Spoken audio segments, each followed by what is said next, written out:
आणि 15, 16, 17, 18 या 4 वर्ष पुन्हा वगळलेली आहे।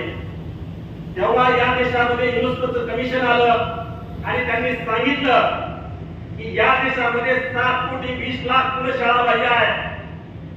आम्हाला असं वाटलं की आता या आमच्या काही बहुसंख्य लोकांना वाटलं की या कायद्यामुळे हे सगळे मुलं शाळेच्या पलीकडे येतील, परंतु हे जो बिल होता, हे जे बिल आहे, हे डॉक्टर अनिल संतोपाल सरांनी सांगितलं की शिक्षा का अधिकार छीनने वाला ये बिल है।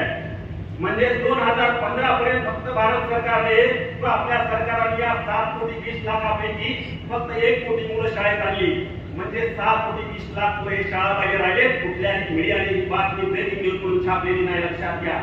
आणि हे कोणत्या जातीची होती, कोणत्या धर्माची होती आणि स्त्रिया होत्या का पुरुष जास्त होते हे पण मी तुम्हाला सांगायची गरज नाही। तुम्ही सत्यशोधक चळवळीचे कार्यकर्ते म्हणून आहात हे तुम्हाला माहित आहे। जेव्हा आता मोदी सरकारचा राष्ट्रीय शिक्षण धोरण 2020 हा कायदा आला, त्या कायद्यामध्ये त्यांनी सांगितले की प्राथमिक शिक्षण नापासून वंचित असलेले किंवा ज्यांना आम्ही प्राथमिक शिक्षण देऊ शकलो नाही असे या देशामध्ये 10 कोटी मुलं आहेत। हे मी नाही सांगत, आमच्या वेगवेगळ्या पुस्तकांमध्ये त्या राष्ट्रीय शिक्षण धोरण 2020 चे संदर्भ देऊन पान नंबर त्याच्यामध्ये टाकलेला। मग हे 10 कोटी मुलं कोणते आहेत? आणि आज महाराष्ट्र सरकार किंवा केंद्र सरकारचे जी.आर. आणले तुमच्या समोर की शाळा संकुलाचा, स्कूल कॉम्प्लेक्सचा आणि शाळा दत्तकीकरणाचा आणि सोबतच नोकऱ्यांच्या कंत्राटीकरणाचा। हे काही नव्यानं होते असं काही नाहीये, बोलून जायचं काहीच कारण नाहीये। 25 वर्षापूर्वी या महाराष्ट्रामध्ये शाळा दत्तकीकरणाच्या नावाखाली, पालकत्वाच्या नावाखाली मुंबईतल्या 7 शाळा या देशातल्या भांडवलदारांना दिलेल्या आहेत। 25 वर्षापूर्वीच याची पायाभरणी झालेली आहे आणि त्या खासगी मालकीच्या झालेल्या आहेत। आता हे सरकार फक्त त्या शब्द छल केलेला आहे, दत्तकीकरण म्हणलेलं आहे, पण हे दत्तकीकरण म्हणजे लिलाव आहे, टेंडरिंग आहे। ते आता खुल्या बाजारामध्ये या जिल्हा परिषदेच्या शाळांचा लिलाव करणार आहे। या भांडवलदारांचं लक्ष त्या शाळेवरती आहे का, हा पण एक खरा प्रश्न आहे। या भांडवलदाराला तुमच्या आमच्या मुलीला शिक्षण द्यायचे का, हा सुद्धा एक खरा प्रश्न आहे। यांची नजर तुम्हाला शिक्षण देण्यासाठी नाही तर या शहरांमधल्या, महानगरांमधल्या, महानगरपालिकेमधल्या ज्या जिल्हा परिषदेच्या नावावरती शाळांच्या जागा आहेत त्या जागेवरती आहे, हे पण लक्षात घ्या।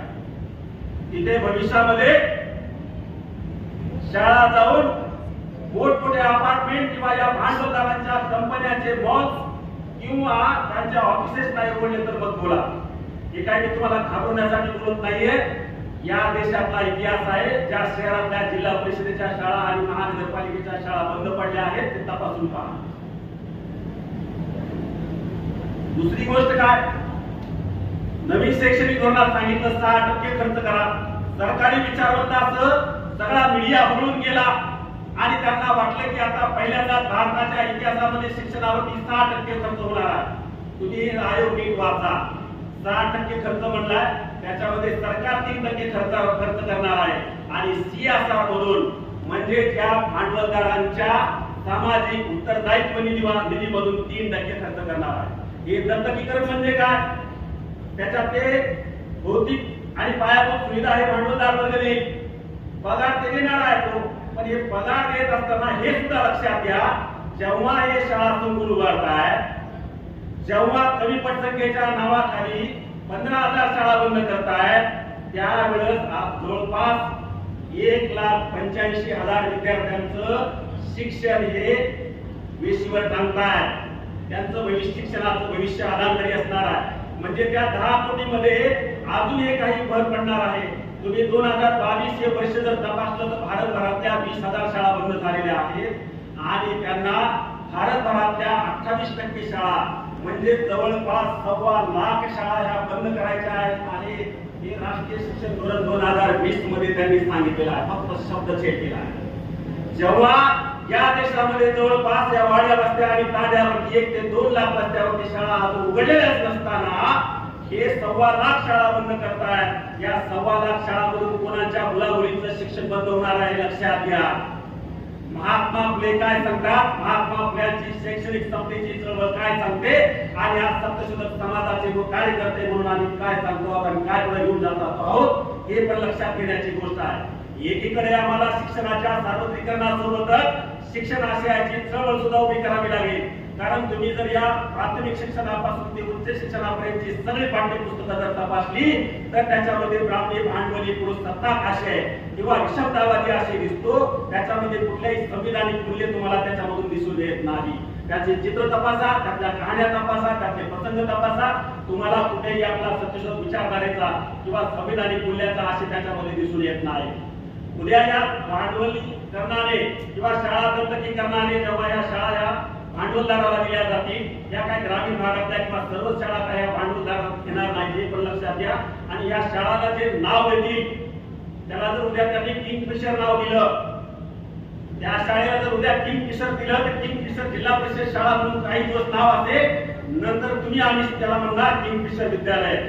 उद्या त्या किंगफिशरचा मालक विजय मल्ल्या असेल आणि त्याची जयंती पुण्यतिथी असेल किंवा त्याच्या बापदाद्याची जयंती पुण्यतिथी असेल आणि तो म्हणला इथं साजरी करा, तर आमच्या पोरांना आणि शिक्षकाला त्या किंगफिशरचे कोड कौतुक करावं लागेल हे पण लक्षात घ्या.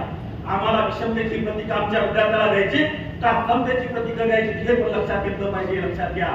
म्हणून तुम्हाला उत्तम कांबळे सरांनी एक छान उदाहरण दिलं होतं की मुंबईमध्ये एक विठ्ठल मंदिर बांधण्यात आलं आणि ते विठ्ठल मंदिर बिर्लानं बांधून दिलं. आज त्या विठ्ठल मंदिराला मुंबईतले सगळे लोक बिर्ला मंदिर म्हणून ओळखतात. उद्या जिल्हा परिषदेच्या शाळा ह्या भांडवलदाराच्या कुठल्या तरी अम्मा टम्माच्या बुवाबाबांच्या संत महात्म्यांच्या नावाने ओळखल्या जातील आणि विषमतेची प्रतीकही तिथं राबवल्या जातील. हा काही प्रयोग नवीन नाहीये. मार्च एप्रिल मध्ये आताच्या जे बाळासाहेब विखे पाटील आहेत नगरचे, त्यांच्या गावामध्ये दोन्हीमध्ये अशा प्रायोगिक तत्वावर महाराष्ट्रामध्ये 3 शाळा झाल्या. त्या शाळांमधून पद्मश्री त्यांचे जे वडील आहेत त्यांच्या नावाने शाळा उघडली, तिथं प्रयोग झालेला आहे हे पण लक्षात घ्या. याच्यामधून असंख्य शिक्षक अतिरिक्त होणार आहेत. ज्यांना शिक्षकांना नोकऱ्या आहेत ते खुश आहेत, त्यांना पगार मिळतो, आपलं कुठेतरी समायोजन होणार आहे म्हणून ते खुश आहेत. आपलं समायोजन होईल, आपल्या नोकऱ्या ह्या संरक्षण आहे याच्यातही खुश आहे. पण लक्षात घ्या उद्या या भांडवलदाराच्या कह्यात आणि गुलामीत तुम्हाला काम करावं लागणार आहे. म्हणून या गुलामीत तुम्हाला जायचंय की स्वातंत्र्याचा उपभोग घ्यायचा हे पण लक्षात घ्या. आणि दुसरी महत्वाची गोष्ट ही पण लक्षात घेतली पाहिजे आम्ही कार्यकर्ते म्हणून की हे जे भांडवलदार वर्गाचे लोक आहेत हे हळूहळू इथे काही दिवस 4-5 वर्ष पैसा खर्च करतील. शासन सुद्धा आम्हाला परवडत नाही म्हणून ते सांगेल की आम्ही आम्हाला शिक्षणावरचा खर्च झेपत नाही म्हणून आम्ही या भांडवलदारांना दत्तक दिलेले आहे. भारत सरकार आणि महाराष्ट्र सरकार जेवढे काही सरकारी उद्योग आहेत, जेवढे काही व्यवसाय आहेत ते हळूहळू विकत आहे. कवडी मोल भावाने आपल्या भांडवलदार मित्रांना सगळे सरकारी उद्योग विकले जात आहे. शाळा आणि आरोग्याचं सुद्धा खासगीकरण होत आहे हे पण लक्षात घ्या. आता अलीकडे महाबळेश्वर मधल्या सगळ्या प्राथमिक आरोग्य केंद्राचं खासगीकरण करण्याचा जी.आर. आलेला आहे. म्हणूनच आपल्याकडे आता जी नांदेडची घटना, औरंगाबादची घटना, ठाण्याची घटना प्राथमिक आरोग्य केंद्रातली किंवा सरकारी हॉस्पिटल मधल्या मरणाच्या ज्या खबरा ऐकायला येतात, कदाचित जनतेच्या मनातून सरकारी व्यवस्था बदनाम करायची आणि हळूहळू भांडवलदारांच्या आणि धर्मवाल्यांच्या किंवा ब्राह्मणांच्या ताब्यामध्ये सुपूर्द करायची ही एक व्यवस्था आहे. कारण नवीन शैक्षणिक धोरणामध्ये गुरुकुल पद्धतीला त्यांनी वाव दिलेला आहे, औपचारिक शिक्षण म्हणून त्याला मान्यता दिलेली आहे. तसंच मदरशाला सुद्धा औपचारिक शिक्षण म्हणून मान्यता दिलेली आहे. म्हणजेच आम्हाला नवीन शैक्षणिक धोरणामुळे या 2020च्या धोरणामुळे पुन्हा गुरुकुल पद्धतीकडे घेऊन जात आहेत, मदरशाकडे आम्हाला घेऊन जात आहेत, त्याला औपचारिक शिक्षणाचा दर्जा देत आहेत. आणि जेव्हा हे ब्राह्मणी भांडवली पुरुषसत्ताक व्यवस्थेचे लोक शिक्षण या आपल्या ताब्यात आणि तावडीत घेतील तर पुन्हा या मनोव्यवस्थेची ज्ञानबंदी आपल्यावर लागली जाईल. डॉक्टर बाबासाहेब आंबेडकरांनी आणि बुद्धांनी ज्ञानाचा संघर्ष हा महत्वाचा मांडलेला आहे. म्हणून त्याने शिक्षणाच्या क्षेत्रातला संघर्ष हा विस्तारलेला आपल्याला दिसून येतो. म्हणून या देशामध्ये नालंदा आणि तक्षशिलाची वारसा सांगणारे आम्ही या भारतीय उपखंडातले लोक जगभरात तरुण लोक इथे शिक्षण घ्यायला यायचे. आज त्याच भारतामध्ये पहिल्या 2-250 विद्यापीठांमध्ये जगातल्या टॉप विद्यापीठांमध्ये एकही भारतातलं विद्यापीठ नाहीये ज्याचा 500 मध्ये नंबर येतो. ते जे विद्यापीठ त्याला बदनाम करण्याची साजिश या देशातल्या राष्ट्रवाद RSSच्या शक्ती वापरताना आपल्याला दिसतात हे पण आपण ध्यानात घेतलं पाहिजे. दुसरी महत्वाची गोष्ट तुम्हाला सांगतो, राष्ट्रीय शिक्षण धोरण 2020 हे भारतीयांच्या सत्तरीचा जाहीरनामा आहे, लक्षात घ्या. एकीकडे 10 कोटी मुलं शाळा पाहिजे आहेत, दुसरीकडे शाळा संकुल आणतायत आणि शाळा संकुलाच्या माध्यमातून सांगतायत की आम्ही प्रवासाची व्यवस्था करू. या देशाच्या वाड्या वस्त्या तांड्यावरच्या आदिवासी भागातल्या शाळांचे रस्ते पहा. ते रस्ते कसे आहेत? तिथं शाळांच्या जाण्या येण्याच्या सुविधा होऊ शकतात का? जंगलातनं पाण्यातनं पाऊस वाटत यांच्या गाड्या जाऊ शकतात का? अशा जात नसतील तर त्यांनी सांगितलं आम्ही 300 रुपये वाहतूक प्रवास भत्ता देऊ. मला सांगा 300 रुपये वाहतूक प्रवास भत्त्यात कोणती एसटी कोणता रिक्षावाला आज तरी येऊ शकतो का? विद्यार्थी शाळेत यावा, विद्यार्थी शाळेत यावा म्हणून 1992 का 93 ला 1 रुपया शिक्षण भत्ता त्या मुलींना दिला जात होता. ते प्राथमिक शिक्षक असतील त्यांना माहित असेल. आता 30 वर्ष झालेली आहेत. त्या 1 रुपयाच्या भत्त्यामध्ये 10 पैसे तरी वाढ झाली का मला तुम्ही सांगा. हे सरकार योजना किंवा जे काही नियम आणतं, TR आणतं, कायदे आणतं, ते गोड गुलाबी असतात. गोड गोड शब्द वापरले जातात, चमचमीत शब्द वापरले जातात, गुलाबी स्वप्न दाखवले जातात. आणि आमचे बहुजन विचारवंत सुद्धा किंवा सरकारी विचारवंत सुद्धा या सगळ्या गुलाबी स्वप्नांना बळी पडतात आणि त्याचा प्रचार आणि प्रसार करताना मी रोज बघतो की जे आमचेच कार्यकर्ते आहेत राष्ट्रीय शिक्षण धोरण 2020 गवगवा करताना दिसतात. म्हणून आमच्या डोळ्यावर काय पट्ट्या बांधल्या आहेत का? आमचा तर्क आणि विवेक काय बांधून ठेवला आहे का? त्या कुलपामध्ये ब्लॉक केलेला आहे का? हे सुद्धा तपासून पाहण्याची गरज आहे. म्हणून या राष्ट्रीय शिक्षण धोरण 2020 मध्ये हे 2 मुद्दे सांगतो आणि थांबतो. मला वेळेचं भान आहे, याची जाणीव सुद्धा करून दिलेली आहे. हा विषय फार दीर्घ आणि गंभीर समजून घेण्याचा विषय आहे. आपल्या प्रत्येकाच्या जीवाभावाचा आहे. असा एकही पालक नसेल, एकही माणूस नसेल की त्याला शिक्षणाविषयी काही घेणं देणं नाहीये.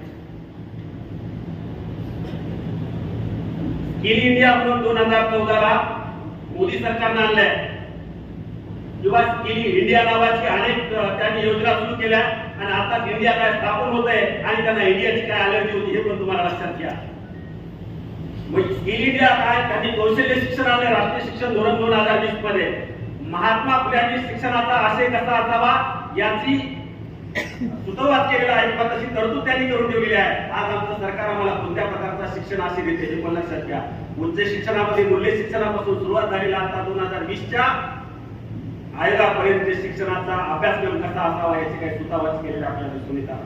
स्किल इंडियामध्ये त्यांनी सांगितलं वय वर्ष 3 पासून ते 18 वर्षापर्यंतच्या मुलामुलींना कौशल्य शिक्षण द्यायचं आहे.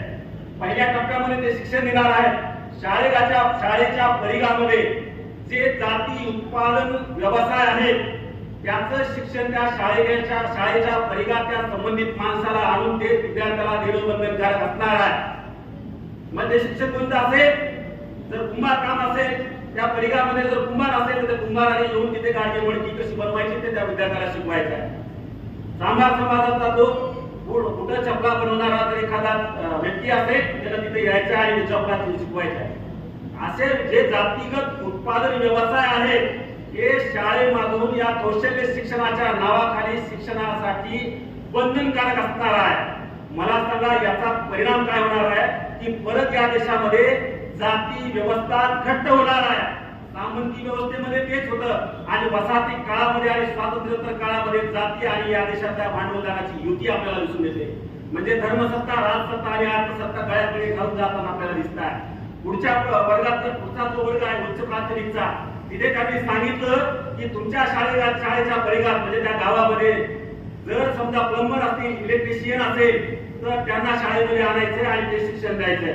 त्याच्यानंतर 9 ते 12 ला त्यांनी सांगितले की जे ITI सारखे कोर्सेस आहेत, टेक्निकल सारखे जे कोर्स आहेत ते कोर्स विद्यार्थ्याला द्यायचे. हे कोर्स कोणत्या जातीची मुलं शिकणार आहेत, कोणत्या प्रवर्गाची मुलं शिकणार आहेत आणि ते शिकल्यानंतर उच्च शिक्षणामध्ये ते येणार आहेत त्या लक्षात घ्या. या देशामध्ये प्रचंड दारिद्र्य आहे, प्रचंड गरिबी आहे, प्रचंड निर्धनता आहे, 2 वेळच्या जेवणाचा प्रश्न आहे. अशी जी मुलं मुली असतील जे आपल्या पालकाच्या जातीगत व्यवसायामध्ये ते मदत करत असतील तर त्यांचं उच्च शिक्षण होणार आहे का? हा पण एक महत्वाचा प्रश्न आहे. दुसरी एक महत्वाची गोष्ट सांगतो. या शाळांमधून त्यांनी सांगितलंय की इन्स्ट्रक्टर नेमायचे, स्वयंसेवक नेमायचे आणि सामाजिक कार्यकर्ते नेमायचे. या 3 प्रकारच्या निवडणुका असतील. या निवडणुकीचे पात्रता आणि काय असेल याच्या संदर्भात त्यांनी काहीच बोललेलं नाही. त्यांच्या अधिकाराच्या संदर्भात फक्त सांगितलंय की त्या शाळेमध्ये ते तिथल्या मुख्याध्यापकाला आणि शिक्षकाला अध्यापनासाठी मदत करतील, जे शाळेत विद्यार्थी येत नसतील त्या विद्यार्थ्यांना शाळेत आणण्यासाठी मदत करतील किंवा शाळेतले इतर कार्यक्रम असतील त्याच्यामध्ये ते मदत करतील। तुम्ही याचा अर्थ कसा घेता बघा, त्याच्यामध्ये त्यांनी असं अप्रत्यक्ष सुचवलेलं आहे, त्यांना अमर्याद अधिकार पण दिलेले आहेत। हे अमर्याद अधिकार काय असणार आहे, जर त्यांनी जर एखाद्या शिक्षकाच्या आणि मुख्याध्यापकाच्या विरोधात शिक्षण विभागाकडे कंप्लेंट केली तर ती ग्राह्य धरली जाणार आहे। म्हणजे या देशामध्ये ज्या पक्ष संघटनांचं सरकार असेल, जर आज कोणत्या पक्ष संघटनेचं सरकार आहे, समजा आपल्याकडे बीजेपीचं सरकार आहे महाराष्ट्रात आणि केंद्रामध्ये, तर सामाजिक कार्यकर्ते म्हणून कोणत्या पक्ष संघटनाचे लोक नेमले जातील। म्हणजे जी आता गल्ली गल्लीमध्ये आरएसएसची शाळा भरत होती, शाखा भरत होती, ती उद्या तुमच्या जिल्हा परिषदेच्या सरकारी शाळेमध्ये आरएसएसची शाळा शाखा अधिकृतपणे भरली जाणार आहे। म्हणजे आम्ही जे सत्यशोधक विचार इथं 18-20 वर्षाच्या नंतरच्या मुलांना सांगतोय, ते तिथं वय वर्ष 3 पासून तुमचा विषमतावादी असेल, जो आपल्या हक्क आणि अधिकाराच्या विरोधातला जो आशय आहे ते तिथं शिकवणार आहे। आणि आम्ही जर त्यांना विरोध केला तर आमची कंप्लेंट तिथं जाणार आहे, आम्ही काहीही करू शकणार नाहीये। म्हणून संभाव्य लोक समजून घ्या, 650 पानांचा ड्राफ्ट आहे, त्या 650 पानांच्या ड्राफ्ट मध्ये त्यांनी प्रचंड गोलमाल करून गुलाबी स्वप्न दाखवून त्यांनी आपल्याला ज्ञानबंदी लादण्याचा प्रयत्न केला। आपले या देशाचे प्रधानमंत्री नरेंद्र मोदी म्हणाले होते की राष्ट्रीय शिक्षण धोरण 2020 हा महायज्ञ आहे। महायज्ञाची भाषा काय असते आणि महायज्ञामध्ये कोणाचा बळी द्यावा लागतो हे मी तुम्हाला सांगण्याची गरज नाही। त्याच्यामध्ये आता हे 10 कोटी मुलं जे बळी अगोदर दिलेले आहेत, आता नव्याने 1.25 लाख शाळा जे बंद पडणार आहेत त्याच्यामध्ये बळी पडणार। शाळा संकुल हे नवीन शिक्षक भरती करण्यासाठी, म्हणजे जे डीएड नेटचे गुण पडलेले लोक आहेत, जे नोकऱ्यांच्या भरतीमध्ये ह्याच्यात होते वेटिंग लिस्ट मध्ये, त्यांना वाटत होतं आपल्याला भरती होईल आणि नोकऱ्या मिळतील, आता त्या नोकऱ्या मिळणार नाही। ऑलरेडी आता ह्याच्यातलेच अतिरिक्त होणार आहे। म्हणजे नोकर भरती करण्याऐवजी त्यांनी ही शाळा संकुल ही नामी शक्कल लढवलेली आहे, ही पण आपण लक्षात घेतली पाहिजे। म्हणून एकीकडे शाळा बंद करायच्या आणि शाळा संकुल 15 ते 25 किलोमीटर उभा राहायचं, जी त्या दिवशी शाळा संकुलाची बातमी आली त्या दिवशी त्याच पानावरती दुसऱ्या बाजूला बातमी होती की या देशामध्ये 18,000 दारूचे परवाने दिले जाणार आहेत, दारू दुकानांचे परवाने दिले जाणार आहेत। त्या दिवशी तिसरी बातमी होती, जे गिरीश महाजन आहेत जळगावचे, ते ग्रामविकास मंत्री आहेत वाटतं, त्यांनी सांगितलं की या देशातल्या तीर्थक्षेत्रांना 2400 कोटी रुपये दिले जाणार आहे। म्हणजे इकडे दुसरीकडे हे सत्ताधारी सांगतायत आम्ही शिक्षणावरती 6% खर्च करणार, दुसरीकडे सांगतात आमच्याकडे गेल्या 75 वर्षामध्ये या सरकारी शाळा उभारण्यासाठी भौतिक व पायाभूत सुविधेसाठी पुरेसा पैसा नव्हता, प्रचंड पैसा खर्च होत आहे, म्हणून आम्ही भांडवलदारांच्या CSR मधला हा पैसा वापरण्यासाठी त्यांना आमंत्रित करत आहोत।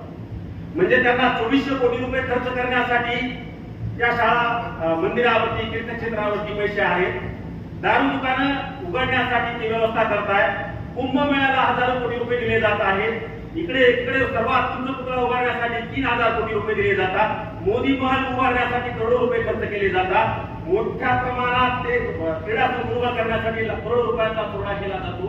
या देशातल्या भांडवलदारांची कर्जमाफी केली जाते, त्यांचे कर्ज राईट ऑफ केले जातात, त्यांना कर माफी दिली जाते, याच्यासाठी यांच्याकडे पैसा आहे आणि आम्हाला शिक्षण देण्यासाठी पैसा नाही। भारतीय राज्यघटनेमध्ये घटना दुरुस्ती करून का होईना मूलभूत अधिकारामध्ये शिक्षणाचा कायदा आलेला आहे आणि शिक्षण हे मूलभूत अधिकार असताना सुद्धा त्यांची ही जबाबदारी असताना सुद्धा आपली जबाबदारी ते झटकून देत आहेत। ते सांगतायत आम्हाला शाळा चालवण्यासाठी पैसा नाहीये, आम्ही शाळा चालू शकत नाहीये आणि आमचं सत्यशोधक म्हणून त्यांना ठणकावून सांगणं आहे, जर तुम्ही शाळा चालू शकत नसाल तर तुम्हाला महाराष्ट्रही चालू शकत नाही, या खुर्च्यावरून तुम्ही चालते व्हा असा आमचा दावा आहे। जर तुम्ही शाळा चालू शकत नाही तुम्ही महाराष्ट्र काय चालू शकतात, हा प्रश्न आता नव्याने उभा करण्याची प्रश्न आहे। आणि गावागावामध्ये जाऊन आमच्या सत्यशोधक मंडळींनी किंवा सर्व कार्यकर्त्यांनी सांगायला पाहिजे की तुमचं शिक्षण धोक्यात आलेलं आहे। आता या देशामध्ये बहुस्तरीय शाळा पद्धती आलेल्या आहेत, 60-70 प्रकारच्या शाळा ऑलरेडी आहेत।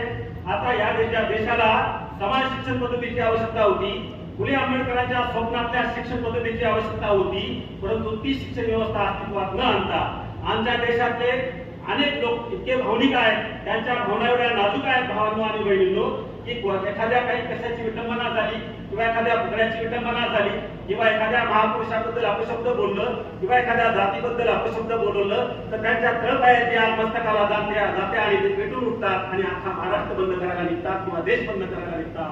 पण जेव्हा या देशातल्या आमच्या महापुरुषांच्या विचारांची राजरोजपणे विटंबना होते तेव्हा आमची तळपायाची आग मस्तकाला का जात नाही, हा खरा प्रश्न आहे. तेव्हा आम्ही बेबाबू का होत नाही, तेव्हा आम्ही रस्त्यावर का येत नाही.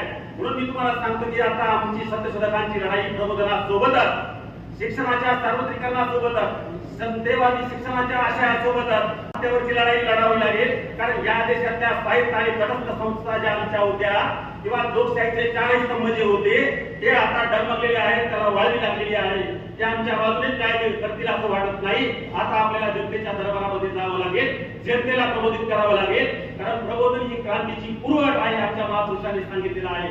आणि प्रबोधन करून क्रांतीसाठी तयार व्हावं लागेल. कारण बाबासाहेब शरद पाटील म्हणतात इच्छेने व्यवस्था बदलता येत नाही, क्रांती करावी लागते आणि क्रांतीसाठी प्रबोधन करावं लागतं. आणि प्रबोधनाची गती आहे, तीव्रता आहे, आम्हाला वाढवावी लागेल. आणि म्हणून महात्मा फुल्यांची जी शैक्षणिक समतेची चळवळ आहे, या देशातल्या सर्व मुला मुलींना, सर्व जाती धर्माच्या मुला मुलींना, कोणत्याही भाषेचा मुलगा मुलगी असो त्याला त्याच्या मातृभाषेमध्ये आणि त्याला त्याच्या सर्व भौतिक पायाभूत आणि सर्व प्रकारच्या खर्चातून त्याला कुठली त्याच्या कुटुंबाला कोशिश लागणार नाही अशा प्रकारचं मोफत गुणवत्तापूर्ण आणि दर्जेदार आणि त्या आशयाची सुद्धा त्यांनी त्याच्यामध्ये तरतूद केलेली आहे.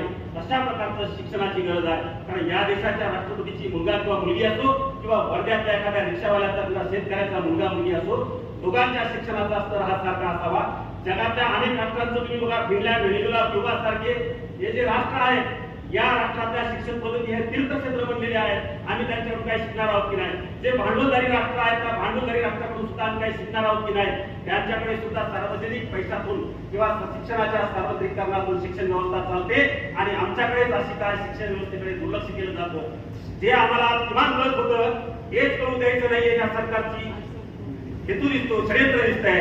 आणि म्हणून आता शाळा आमच्याकडे पोहोचल्या होत्या पण शिक्षण नव्हतं. आता शाळाही नाही, शिक्षणही नाही आणि ज्ञानही नाही, अशा प्रकारची व्यवस्था आलेली आहे. आपल्या ऐपतीप्रमाणे शाळा आलेल्या आहेत, त्याची जशी ऐपत त्याला तसं शिक्षण. आणि शिक्षण एवढं प्रचंड महाग केलं जाणार आहे की तुमच्या त्या आवाक्याच्या बाहेर जाणार आहे. म्हणून पुन्हा एकदा महात्मा फुल्यांच्या स्वप्नातलं शिक्षण व्यवस्था आणण्यासाठी, डॉक्टर बाबासाहेब आंबेडकरांच्या स्वप्नातलं शिक्षण व्यवस्था आणण्यासाठी आम्हाला पुन्हा एकदा नव्याने लढा उभा राहावा लागेल. आणि महात्मा डॉक्टर बाबासाहेब आंबेडकरांचा जो नारा आहे, शिका, संघटित व्हा, संघर्ष करा, याचा व्यापक अर्थ लक्षात घ्यावा लागेल. म्हणून महात्मा फुल्यांना अभिप्रेत होतं की विषमतेने थरथरणाऱ्या भारतीय समाज व्यवस्थेमध्ये समान संधीने शिक्षण दिलं तरच समानता प्रस्थापित होईल असं मला वाटतंय. मी वेळेचं भान ठेवत अनेक मुद्दे या ठिकाणी बोलायचे होते, परंतु वेळ खूप झालेला आहे. अजून काही वक्त्यांना पण बोलायचं आहे याची जाणीव ठेवून या ठिकाणी थांबतो. आयोजकांनी मला या ठिकाणी बोलण्याची संधी दिली त्याबद्दल मी सर्वांचे आणि आयोजकांचे धन्यवाद मानतो आणि थांबतो.